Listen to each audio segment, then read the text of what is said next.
Throughout much of the 20th century, affect was downplayed in the study of psychology and the study of motivation. Affect is a phenomenological state, an experiential, a conscious state described by emotions. There are two different types of affect. State affect is a feeling at one point in time, in that state. Trait affect is a stable personality characteristic, how someone tends to feel across situations. One of the reasons that emotions are important to motivation is that they are known to influence goals. Things like the level at which goals are set, the amount of commitment to goals, and whether a person attains them. Interestingly, affect does not require conscious input, even though it is a conscious experience. Sometimes we experience an emotion, but we don't know the source of it. We can't identify why we are experiencing this emotion.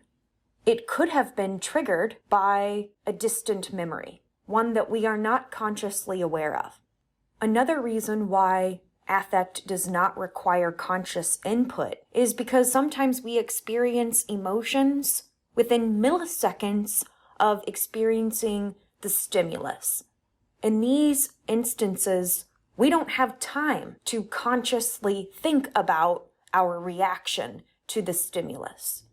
It happens, we experience it, an emotion follows, all within milliseconds. When we talk about feelings, we're talking about emotions and moods. Emotions are specific feelings, whereas moods are more generalized feelings. Emotions are often experienced and expressed in reaction to some event in the environment. They are also accompanied by physiological changes like an increase in heart rate or sweating, and intense enough to disrupt cognition. Moods are usually not associated with a specific event and are not intense enough to disrupt cognition, although they can have an effect on physiology. Emotions are usually described by a specific emotion: happiness, sadness, fear, surprise, disgust.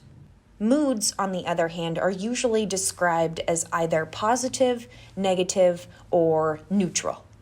This graphic helps explain how these concepts are categorized. At the top of the hierarchy, we see evaluative constructs. Affect is one, and attitudes are another. Affect includes mood and emotion, as well as stress. Moods can be positive, negative, and there are a variety of different types of emotions. Note that both emotions and attitudes are evaluative, in that they follow some type of judgment. A judgment about how something makes us feel, a judgment about how something makes us think.